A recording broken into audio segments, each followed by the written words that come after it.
ఇప్పుడు నేను వచ్చుచున్నాడు దేవుడు దేవుడు వచ్చుచున్నాడు దిగి వచ్చుచున్నాడు అన్న సాంగ్ పెట్టాను కదా నేను. అది ఇప్పుడు ఒక రైటరు ఒక సాంగ్ రాసేటప్పుడు ఒక టాపిక్ ఇస్తే దాన్ని ఆలోచించి రాస్తాడు. ఒక రైటర్ కానీ ఒక టాపిక్ ఇస్తే దాని మీద ఆలోచించి రాస్తాడు. నేను అలా కాదు. ఇప్పుడు నేను వర్షిప్ చేసుకున్నాక, ఆరాధన చేసుకున్నాక ఏం రాసేది నాకు తెలియదు. 1 సెకండ్ ముందు కూడా నాకు తెలియదు ఏం రాసేది కూడా. ఒక సాంగ్ కానీ, ఒక మెసేజ్ కానీ, ఒక పోయం కానీ ఏం రాసేది నాకు తెలియదు. 1 మినిట్ ముందు కూడా నాకు తెలియదు. 1 సెకండ్ ముందు కూడా నాకు తెలియదు ఏం రాసేది. దేవుడు వచ్చుచున్నాడు దిగి వచ్చుచున్నాడు ఈ సాంగ్ రాశాను. రాసిన తర్వాత నేను ఏం రాసేది నాకు తెలియదు. 1 సెకండ్ ముందు కూడా నాకు తెలియదు. ఆలోచన కూడా ఏమి ఈ సబ్జెక్ట్ మీద రాయాలని కూడా తెలియదు. దేవుడు ఇది రాయమంటే నేను రాస్తాను అంతే. ఆ రోజు దేవుడు వచ్చుచున్నాడు దిగి వచ్చుచున్నాడు అనే సాంగ్ ఒకటి రాశాను. రాసిన తర్వాత మళ్ళీ దేవుణ్ణి అడిగాను. నేను ఏం రాసేది నాకు తెలియదు, రాశాను. మళ్ళీ అడిగాను ఇది పెట్టాలనా వద్దా అనేసి. అప్పుడు ఎహెజ్కేలు 24 చాప్టర్ 2nd వర్స్, ఈ దినము పేరు రాసియుంచుము, నేటి దినము పేరు రాసియుంచుము అని వచ్చింది. ఈ దినము పేరు రాసియుంచుము, నేటి దినము పేరు రాసియుంచుము అని మాట్లాడినాడు. పెట్టాను నేను. అంటే నేను కనిపించకుండా రికార్డ్ చేసినది పెట్టాను. తర్వాత మళ్ళీ నెక్స్ట్ డే అనుకుంటా 2 days తర్వాత మళ్ళీ తీసేశాను. తీసేసినాక మళ్ళీ డ్రీమ్లో ఇదే సాంగ్ తోటి నాతో దేవుడు మాట్లాడితే మళ్ళీ ఈ సాంగ్ పెట్టాను నేను. దేవుడు వచ్చుచున్నాడు దిగి వచ్చుచున్నాడు ఈ సాంగ్ను పెట్టి తీసేశాను. రికార్డ్ చేసి అప్లోడ్ చేశాను, మళ్ళీ తీసేశాను. తీసేసినాక మళ్ళీ డ్రీమ్లో ఇదే సాంగ్ వచ్చింది. మాట్లాడాడు, దేవుడు వచ్చుచున్నాడు దిగి వచ్చుచున్నాడు ఈ హెడ్డింగ్ తోటి మాట్లాడినాడు. కాబట్టి మళ్ళీ నేను కూర్చొని రికార్డ్ చేసి పెట్టాను. ఇంకొకటి,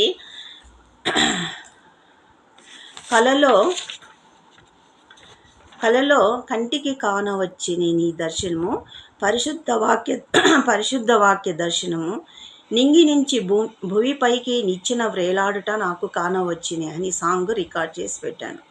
ఒక పోయం లాగా కూడా చెప్పాను. ఇది నేను ఫస్ట్ దేవునిలోకి వచ్చినప్పుడు ఆరాధన ఎక్కువ చేసేదాన్ని. ఆరాధన అంటే ఇప్పటికి కూడా నాకు చాలా ఇష్టం. బైబిల్ చదివేదాన్ని, చాలా తక్కువ చదివేదాన్ని.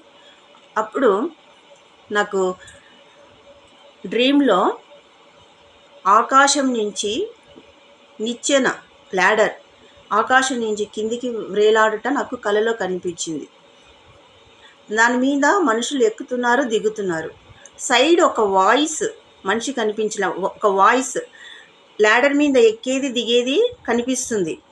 ఒక వాయిస్ వినిపిస్తుంది. ఆ వాయిస్ మాట్లాడే మనిషి నాకు కనిపించడంలా. పరలోకంలో నీకు స్థానం ఉన్నది, పరలోకంలో నీకు స్థానం ఉన్నది అని 3 times 4 times ఆ వాయిస్ నాకు చెప్పడం జరిగింది. నేను అనుకున్నాను, ల్యాడర్ మీద మనుషులు ఎక్కుతున్నారు దిగుతున్నారు, సైడ్ ఒక వాయిస్ నాకు కలలో వినిపిస్తుంది, నీకు పరలోకంలో స్థానం ఉంది అని నాతో చెప్తున్నాడు ఒక ఆయన. ఆయన ఎవరైందో నాకు తెలియదు. ఇప్పటికీ డ్రీమ్లో ఒక వాయిస్ వినిపిస్తుంది నాకు. వాయిస్ వినిపిస్తుంది. ఒక్కొక్కసారి మూవీలాగా చూపిస్తాడు, ఒక్కొక్కసారి ఓన్లీ వాయిస్ వినిపిస్తుంది. పరలోకంలో నీకు స్థానం ఉంది అని 3 times 4 times చెప్పాడు. ఆ డ్రీమ్ వచ్చినాక ఏందో ఇది పిచ్చికల అనుకున్నాను నేను. నాకు తెలియదు బైబిల్లో ఇది వాక్యం ఉందని నాకు తెలియదు. అది బైబిల్లో ఆ వాక్యము 5 years బ్యాకో 4 years బ్యాకో నేను చదివాను. అది 5 years బ్యాక్ అనుకుంటా. ఓల్డ్ టెస్ట్మెంట్లో చదివాను. యాకోబుకి వచ్చింది ఆ కళ. కాబట్టి నేను అది రాసి పెట్టాను. ఇంకొకటి, నేను అన్నీ చెప్పకూడదు, చాలా ఉన్నాయి అంటే డ్రీమ్స్ అన్నీ చెప్పకూడదు. కొన్ని నేను గడ్డిపోచనయ్యా నేను ధూళినయ్యా అని నేను ఎన్ని ఇయర్స్ బ్యాక్ 10 ఇయర్స్ బ్యాకో 8 ఇయర్స్ బ్యాకో రాశాను. ఇది మామూలుగా అయితే నేను డేటు ఇయర్ రాస్తాను, ఈ సాంగ్కు రాయలేదు. కానీ చాలా 7 ఇయర్స్ 8 ఇయర్సో మరి ఎన్ని ఇయర్స్ అయి ఉంటుంది దాదాపు. నేను గడ్డిపోచనయ్యా, నేను ధూళినయ్యా. అప్పుడు 4 o'clock లేసి వర్షిప్ చేసేదాన్ని, తర్వాత బైబిల్ చదువుకునేదాన్ని. అంటే నా ఇద్దరు కూతుళ్ళు స్కూల్కి నేనే డ్రాప్ చేయాలి, తర్వాత బ్రేక్ఫాస్ట్ చేయాలి, లంచ్ చేయాలి. కాబట్టి మార్నింగ్ లేసేదాన్ని, అప్పుడు టైం ఉండేది కాదు నాకు. నేను గడ్డిపోచినయ్యా, నేను ధూళినయ్యా, గడ్డినై ధూళినై ఉన్న నన్ను నీ బిడ్డగా ఎంచి నన్ను ఆదరించితివోయి అని ఒక సాంగ్ రాశాను. మొన్న ఈ సాంగ్ రాసినాను ఎప్పుడూ 8 years బ్యాక్. రాసిన తర్వాత మొన్న ఈ మధ్య మళ్ళీ అప్లోడ్ చేసి పెట్టాను నేను ఈ సాంగ్. నేను ఒక మెసేజ్ చెప్తూ ఈ సాంగ్ను రికార్డ్ చేసి యూట్యూబ్లో పెట్టాను. అది పెట్టేటప్పుడు దేవుణ్ణి అడిగాను, మరి నాతో ఈ సాంగ్ రాయించావు కదా, నువ్వే రాయించావు కదా, మరి బైబిల్లో ఈ వాక్యం నాకు చూపించు అనేసి నేను దేవుణ్ణి అడిగాను. దేవుణ్ణి అడిగితే పేతురు ఫస్ట్ చాప్టర్ చెప్తాను, అది కూడా. పేతురు ఫస్ట్ చాప్టర్ వర్స్ 24. సర్వశరీరులు గడ్డిని పోలిన వారు, వారి అందమంతియు గడ్డి పువ్వు వలె ఉన్నది. గడ్డి ఎండును, దాని పువ్వు రాలును, అయితే ప్రభువు వాక్యం ఎల్లప్పుడూ నిలుచును. నేను అడిగితే మరి నాకు 8 years బ్యాక్ రాయించావు కదా, మరి ఈరోజు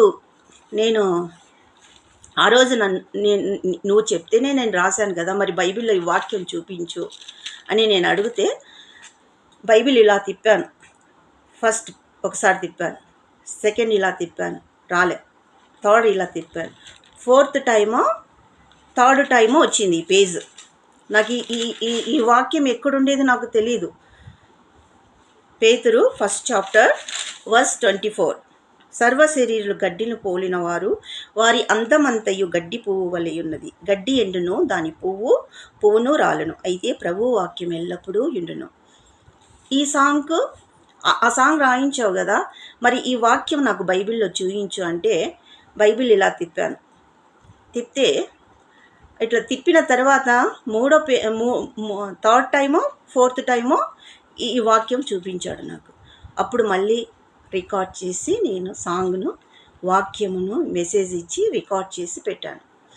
ఇప్పుడు నాకు ఎన్నో కళలో ఇప్పటికీ మాట్లాడతాడు. ఒక్కొక్కసారి వాయిస్ వినిపిస్తుంది, ఒక్కొక్కసారి సినిమా రీల్ లాగా చూపిస్తాడు, ఒక్కొక్కసారి వాక్యం ద్వారా మాట్లాడతాడు, ఒక్కొక్కసారి మనుషుల ద్వారా మాట్లాడతాడు. డ్రీమ్లో మాట్లాడినప్పుడు ఒక్కొక్కసారి వాయిస్ ఒక్కటే వినిపిస్తుంది, ఒకసారి ఫాదర్ మాట్లాడినాడు, అది చెప్పను, నేను ఏం మాట్లాడినది చెప్పను. ఒకసారి హార్ట్లో మాట్లాడినాడు, నాకు తెలియదు, హార్ట్లో వాయిస్ వినిపించింది, హార్ట్లో ఒక్కసారి వినిపించింది వాయిస్. నాకు తెలియదు ఏంటి ఇది వాయిస్ వినిపించిందని, హోలీ స్పిరిట్ అని నాకు తెలిసిన తర్వాత. అంటే అన్నీ చెప్పకూడదు కాబట్టి నేను చెప్పను. ప్రతిదీ అన్నీ వివరించాలంటే అయ్యే పని కాదు. నేను చెప్పుకుంటా పోతున్నాను. ఈరోజు ఎందుకో చెప్పాలనిపించింది చెప్తున్నాను.